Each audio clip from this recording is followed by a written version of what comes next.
sommaire de cette édition au Niger, la Commission électorale nationale indépendante poursuit l'annonce des résultats commune par commune de l'élection présidentielle couplée à des législatives.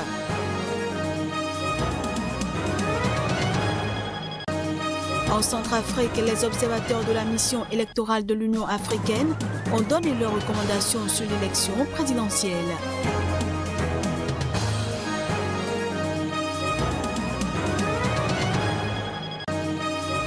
Et puis, après une semaine de pourparlers, le dialogue entre le pouvoir et l'opposition pour décrisper le climat politique en Côte d'Ivoire a été suspendu ce mardi sans qu'un accord soit conclu.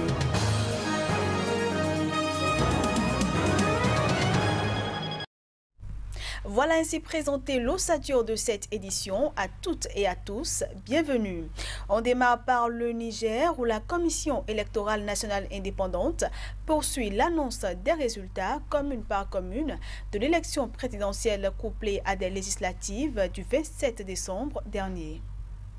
La Commission électorale nationale indépendante CENI du Niger poursuivait mardi la proclamation des résultats au compte-gouttes à la télévision et la radio nationale. En fin d'après-midi, seulement les résultats d'une vingtaine de communes sur les 266 du pays ont été annoncés.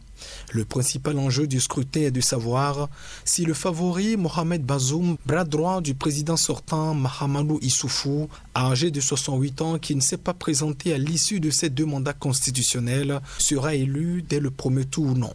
C'est long, mais ce n'est pas inhabituel. Ça a toujours été comme ça, mais les gens oublient, a précisé un membre de la CENI, justifiant la lenteur du processus. La mission d'observation des élections de l'Organisation internationale de la francophonie a donné un satisfecit au Niger, estimant dans un communiqué que le premier tour s'est déroulé de manière globalement satisfaisante, relevant le caractère historique de cette élection qui conduira à la première alternance démocratique dans le pays. Le président sortant, Mahamadou Issoufou, avait affirmé dimanche, quel que soit le vainqueur, la victoire appartiendra au peuple nigérien.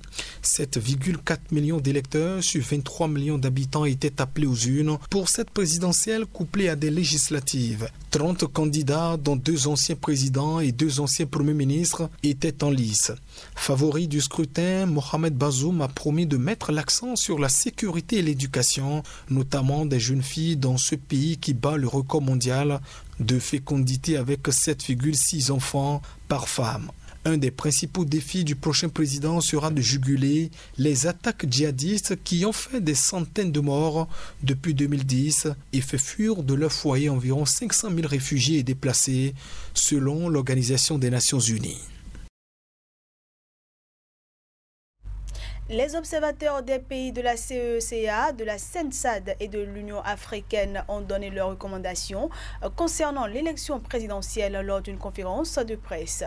Durant le scrutin du 28 décembre dernier, ces observateurs étaient déployés dans 2 villes de la Centrafrique, dont la capitale, Bangui. On les suit. Compte tenu de ce climat politique et sécuritaire préoccupant, avec des risques avérés pour la sécurité de ses membres, la mission a été contrainte de déployer des observateurs uniquement dans la ville de Bangui et ses banlieues, notamment dans la localité de Bimbo.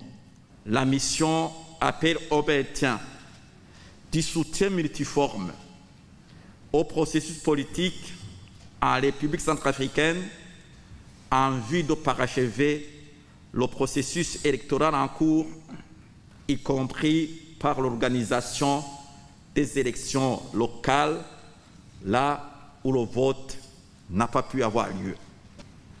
Conclusion. Les élections du 27 juin 2020 visaient la consolidation des acquis démocratiques issus des élections de 2015-2016, à renforcer la démocratie et à amplifier les dividendes de la paix, de la sécurité et de la stabilité en République centrafricaine. La délégation a noté que le jour du scrutin, les Centrafricains sont sortis nombreux pour accomplir leurs devoirs civiques, malgré une situation de psychose observée à la veille des élections. La délégation des observateurs de la CENSAD exhorte tous les candidats en lice à respecter les résultats issus des urnes et à recourir aux besoins, aux procédures et aux voies légales pour le règlement de tout contentieux électoral. La mission réitère la disponibilité de l'Union africaine à assister la RCA en toutes circonstances pour parvenir définitivement à la paix, la sécurité, la stabilité et au développement.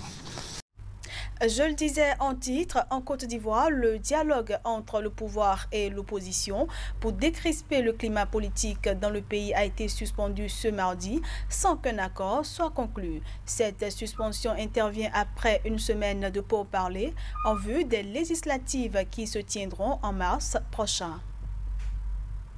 Les violences électorales liées à la présidentielle en octobre dernier, boycottées par l'opposition, qui a appelé à une campagne de désobéissance civile, ont fait 85 morts et 500 blessés entre août et novembre. Suite à ces incidents, plusieurs responsables d'opposition ont évoqué la nécessité d'un dialogue direct entre les chefs des trois grands partis ivoiriens, le président Alassane Ouattara et les ex-présidents Henri Konan Bédié et Laurent Gbagbo. Mais après une semaine de discussion, le dialogue entre les deux camps pour décrisper le climat politique a été suspendu ce mardi sans qu'aucun accord formel soit conclu. Un responsable de l'opposition sous couvert de l'anonymat a expliqué que des blocages persistent sur la libération des leaders politiques emprisonnés après l'élection présidentielle du 31 octobre, du retour des exilés, notamment l'ex-président Laurent Gbagbo, et de la recomposition de la commission électorale que l'opposition juge déséquilibrée en faveur du pouvoir. Dans son discours concluant les pourparlers, le Premier ministre Ahmed Bakayoko a salué un consensus pour la poursuite du dialogue en vue d'une décrispation du climat politique. La plateforme de l'opposition a des réserves, mais ne s'est pas retirée du dialogue. C'est une dynamique, a jugé Adama Bictogo, numéro 2 du parti au pouvoir, assurant que les élections législatives auront bel et bien lieu en mars 2021. Le plus important, c'est que l'opposition aille à ces élections, a-t-il ajouté. Le pouvoir avait évoqué jusqu'à présent un scrutin au premier trimestre. Aucune date pour une reprise du dialogue politique n'a été avancée. Le Front populaire ivoirien, le FPI, parti de l'ex-président Laurent Gbagbo, a déjà annoncé la semaine dernière sa participation aux législatives. Le PDCI ne s'est pas encore prononcé. Et puis le président sud-africain a annoncé de nouvelles restrictions face à l'explosion des contaminations dans son pays. Alors que l'Afrique du Sud vient de dépasser le million de cas de contamination, Cyril Ramaphosa a informé que la vente d'alcool est interdite et le port du masque désormais obligatoire partout. Le président sud-africain a annoncé ce lundi soir l'interdiction de la vente d'alcool, au moins jusqu'au 15 janvier. Le couvre-feu est également élargi, débutant à 21 h au lieu de 23 h jusqu'à 6 h du matin. Personne ne sera autorisé à être en dehors de son domicile, sauf les personnels de santé pendant 16 h de la nuit, a précisé lors d'un discours télévisé le président sud-africain Cyril Ramaphosa. Bars et restaurants ne fermeront pas complètement. Le président a insisté sur la nécessité de préserver autant que possible une économie déjà très fragilisée lors de la première vague. Mais ces commerces vivront des soirées écourtées, mettant clients et personnel dehors dès 20 h afin de respecter le nouvel horaire de couvre-feu. Pendant 14 jours, tous les rassemblements nombreux, dehors comme dedans, sont interdits, sauf les enterrements limités à 50 personnes et quelques exceptions qui seront détaillées plus tard. Le port du masque est également rendu obligatoire. Depuis le début du mois, le gouvernement se contentait de rappeler régulièrement l'importance des gestes barrières. Cependant, les masques ont continué à se faire plus rares dans les lieux publics et les fêtes se sont multipliées en cette fin d'année, rassemblant parfois des centaines de personnes. La vitesse des contaminations est particulièrement alarmante, a insisté le président Ramaphosa, dénonçant un manque extrême de vigilance pendant les fêtes. L'Afrique du Sud est devenue dimanche le premier pays africain à dépasser le million de contaminations.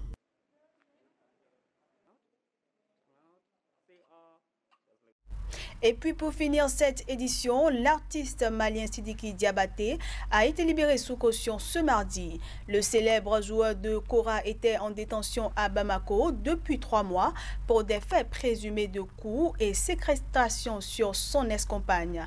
Toutes les démarches ont été faites. Nous avons eu la liberté provisoire pour Sidiki Diabaté, a déclaré son manager Ali Traoré, dit Castro, en précisant qu'elle avait été obtenue contre le versement d'une caution. Artiste de renommée internationale, connu notamment en France pour sa collaboration avec Mathieu Chédid, dit M, Sidiki Diabaté était en détention provisoire depuis le 21 septembre. Il a payé une caution de 15 millions de francs CFA, soit près de 23 000 € pour être libéré. Notre lutte contre les violences basées sur le genre continue. Nous faisions confiance en la justice. Nous ne sommes pas opposés à cette demande de liberté provisoire, a déclaré Bala Mariko, membre de l'Alliance contre les violences basées sur le genre. Il faut dire que l'affaire Sidiki Diabaté divise l'opinion au Mali, les associations féministes saluant une libération de la parole, tandis que les partisans de l'artiste dénoncent un règlement de compte. Et c'est sur cette libération de Sidiki Diabaté que prend fin cette édition, que je vous remercie d'avoir suivi.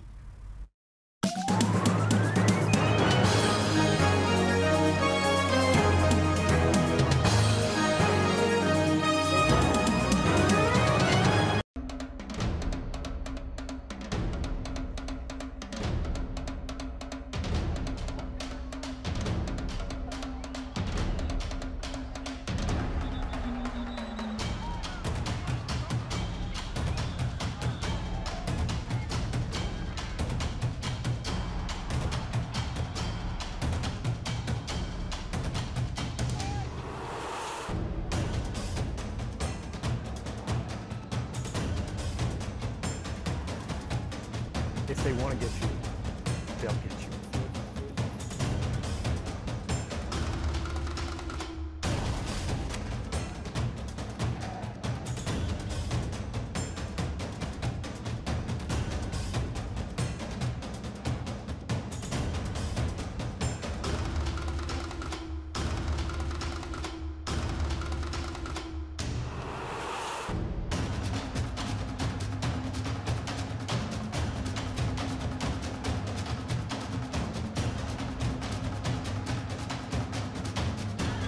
Restez informés à chaque instant sur SICA.